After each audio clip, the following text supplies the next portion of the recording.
Atin pong matutunghayan ang palabas na pinamagatang huling pitong wika at ang mga tao saksi sa huling sandali ng Panginoon.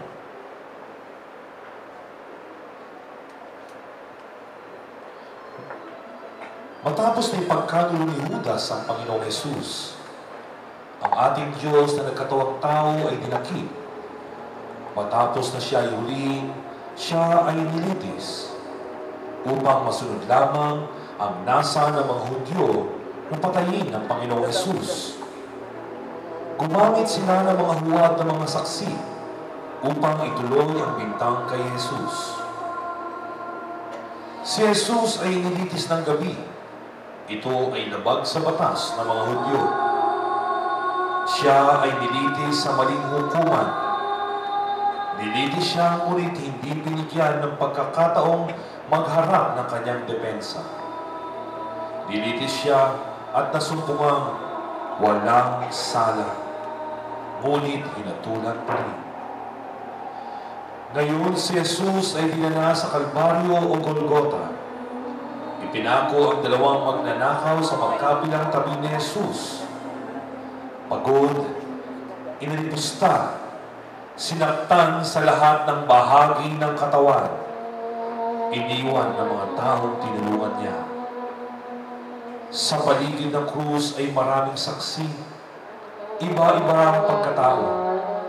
Iba-iba ang dahilan kaya nasa tabi ng krus. Iba-iba ang pakiramdam at tingin sa nangyayari.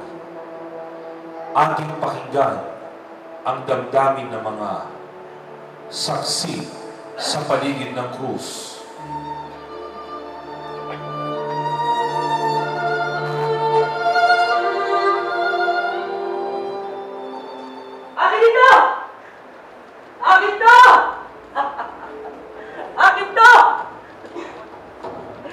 Akin to! Akin ito! Akin to! Ang mga pira to! Akin ito! Akin ito! Ito ang nais ko! Tulog na 3 taon kasama ko si Jesus. Wala siyang ginawa kung yan magbigay sa iba! Iba lang siya nagtira para sa kanyang sarili. Kaya kaming mga disipulo niya ay mga hikahos. Ako ang ginawa niyang ingat yaman. Pero wala naman akong hawak na pera. Pero ngayon, ang dami ko ng hawak na pera!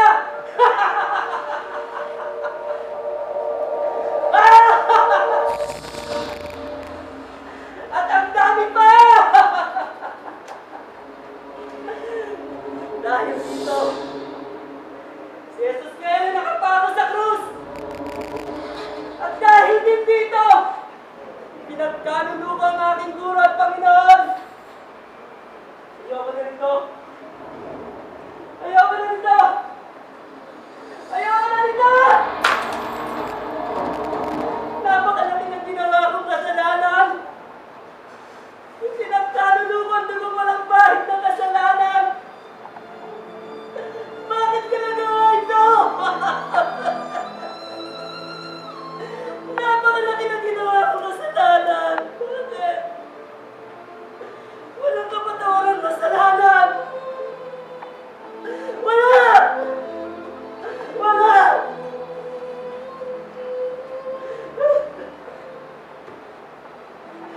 Wala!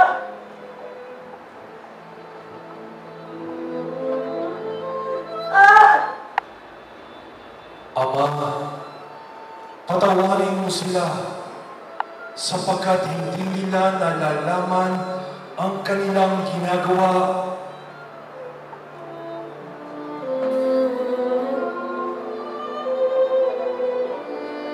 Yaman at katanyagan, yan ang alog ng mundo sa mga tao.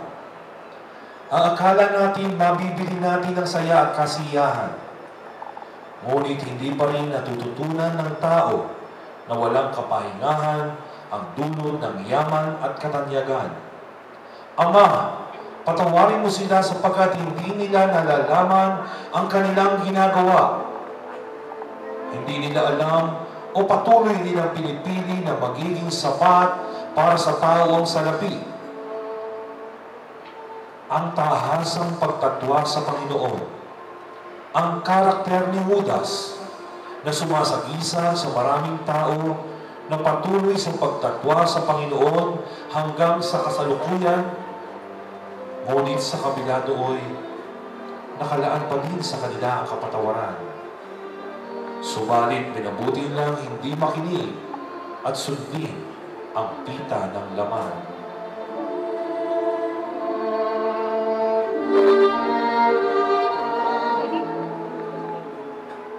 Hindi ba ikaw ang Mesiyas? Iligtas mo ang iyong sarili, pati na kami. Tumigil ka! Hindi ka ba natatakot sa Diyos? Ikaw ba'y pinananatsahan ng ganito?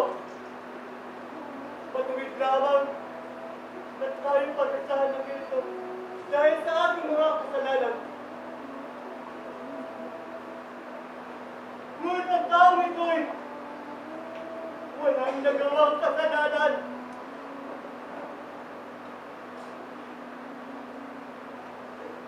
Marami na akong narinig tungkol sa kanya. Marami siyang tinulungan. Pinagaling at piniligtas. May isang magandang turo siya. Tumalim sa aking puso at kaluluwa.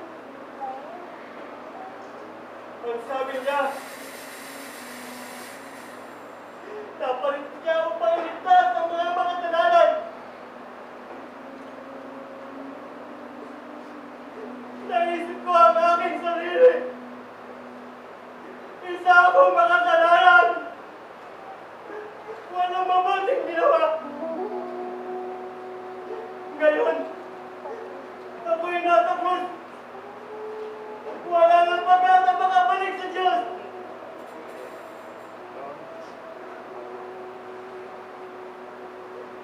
May pag-asa pa ba ako?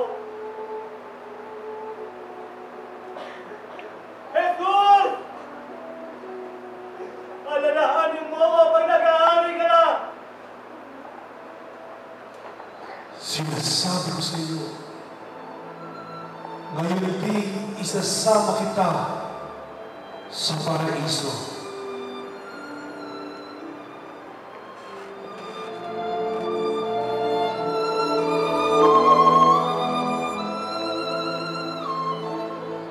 Pakiramdam mo ba ang tila wala kang pag-asa?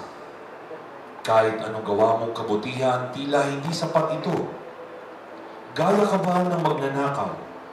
Nasa dulo ng iyong buhay, ngunit gusto mong magsimulang muli. Ang magkasaluhat na pananaw ng marami patungkol sa pananalig sa Panginoon. Subalit ganun pa man, ang sinumang maniwala at tumanggap sa ginawang sakripisyo ng Panginoong Hesus ay makasisiguradong matatamasa ng buhay na walang hanggan.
Gina, narito ang iyong anak.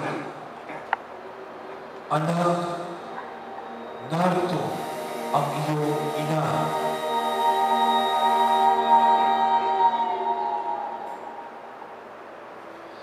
Madalas hindi nangyayari ang ating inaasahan. Marami tayong panalangin hindi nasasagot. Marami tayong pangarap na hindi natutupad. Ang isip natin ay hindi ang isip ng Diyos. At ang kanyang kalooban ay higit sa ating inaasahan.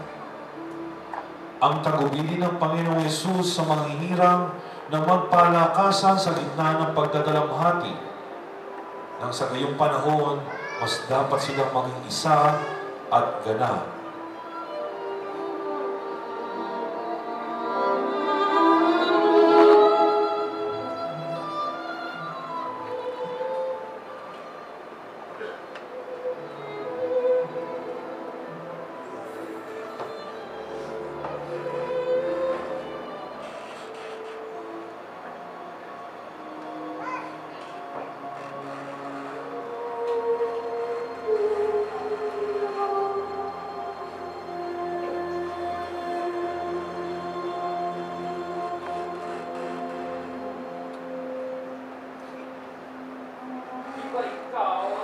Ng templo at muling magtatayo nito sa loob ng 3 araw. 3 araw? Kabaliwa. Ligtas mo ang iyong sarili. Kung ikaw ang anak ng Diyos, tumaba ka sa krus. Tumaba ka.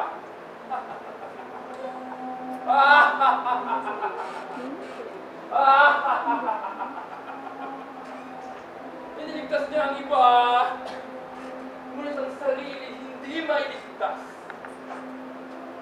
Iba siya, ang hari ng mga Hudyo. Isang hari. Patunayan niya sa akin. Kumabalan siya sa krus, at kami naniniwala sa kanya. Nanalig sa Diyos. Nanalig sa Diyos. Sinasabi niyang siya ang anak ng Diyos. Ililigtas siya ng Diyos. Totoo ang lahat ng kanyang sinasabi.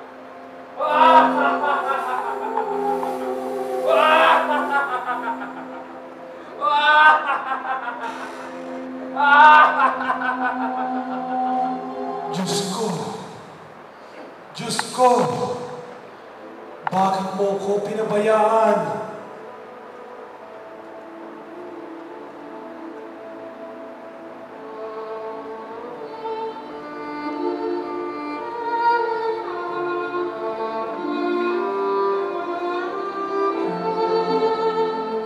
Naramdaman ni Jesus sa panahon na ito ang bigat ng kasalanan ng sanlibutan. Dahil daladala ni Jesus ang mga kasalanan ng nakaraan, pangkasalukuyan at panghinaharap. Sa mga sandaling yaon, hindi makatingin ang Diyos Ama sa Kanya. Hindi madali ang ginawa ni Jesus para sa atin. Naparito siya para hanapin ang mga nawawala at pagalingin ang mga may sakit. Hindi para tipunin ang mga banal.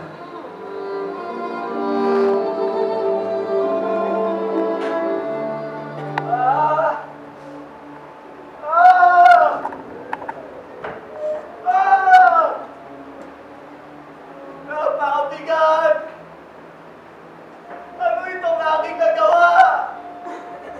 Nagkasala ako sa aking Panginoon!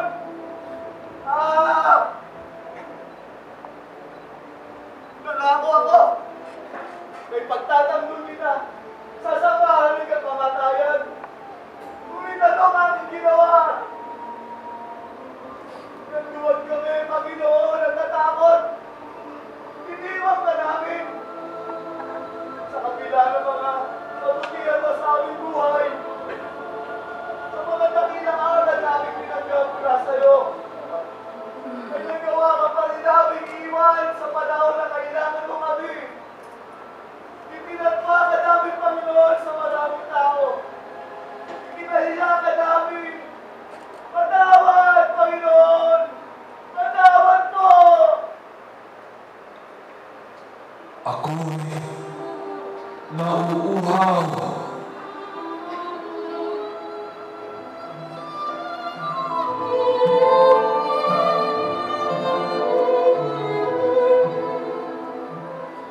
uhaw ng Panginoong Jesus sa kanyang mga hinirang, na sa kabila ng mga aral na ipinagtagubilin, nagawa pa rin siyang iwanan sa oras ng pangangailangan.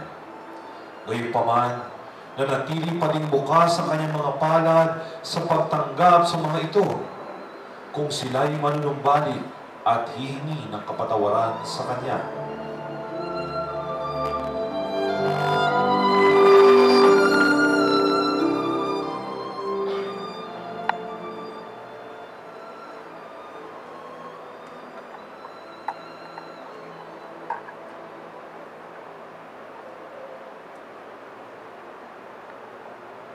Maraming salamat po, Panginoon.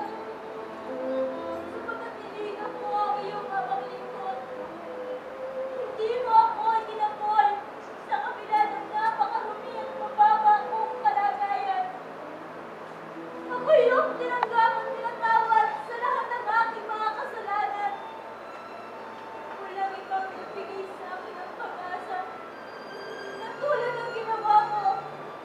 Naramdaman ko ang tunay na kapayapaan at pagkapatawad. Itinuro mo sa akin na bago ang aking buhay, pananaw, pangunawa at pagtanggap sa iba. Ang lahat ng ito ay itinuro mo sa akin. Maraming salamat po, Panginoon. Sapagkat mula ngayon, malaya na makapapasok sa trono ng iyong biyaya lahat ng makasalanang kagaya mo. Maraming salamat po, Panginoon. At mula ngayon, ako'y magiging tanong mo sa kasunod.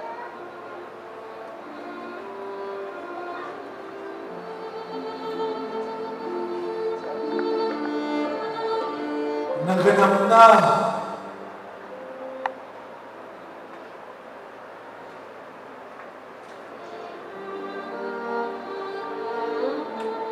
Naganap na, sapat na, nagawa na ni Jesus ang hinihinging kapalit ng kasalanan.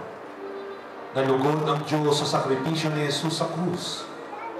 Bayad na ang ating kasalanan. Maaari na tayong lumapit sa Diyos na hindi kailangan ng hayop na handog.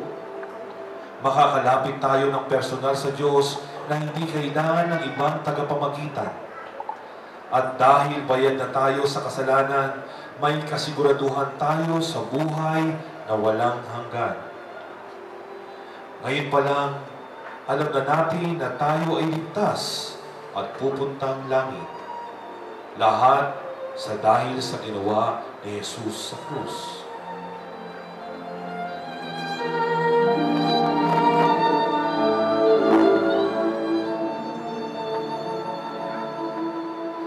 Sa pangyayari ito, biglang napunit sa gitna ang napakakapal na tabing ng templo. Mula sa itaas hanggang sa ibaba. Patunay lang ito na ang kaligtasan ay nakalaan na para sa lahat. Maging ang pinakamakasalanan ay malaya ng makakatanggap ng biyaya at awa ng Panginoon.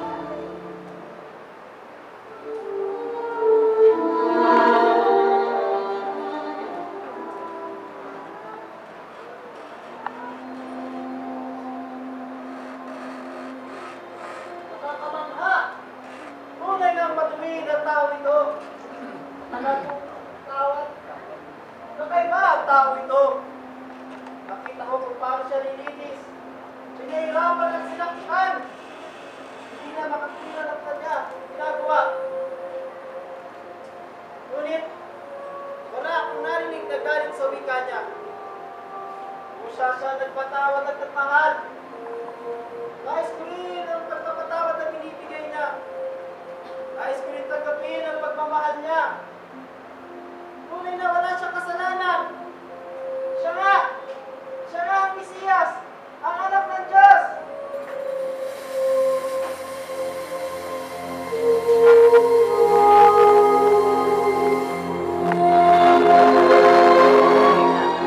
Ama, sa mga kamay mo'y pinagtatagubilin ko ang aking espiritu.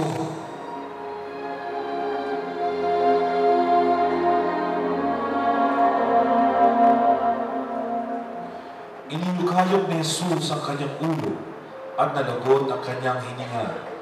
Dahil sa sakripisyo ng Panginoong Jesus, wala ng pagkakaiba ang mga Hudyo at Pagano sa pagkamit ng kaligtasan. Ang lahat ng lalapit at tatanggap sa Panginoon ay magkakamit ng buhay na walang hanggan.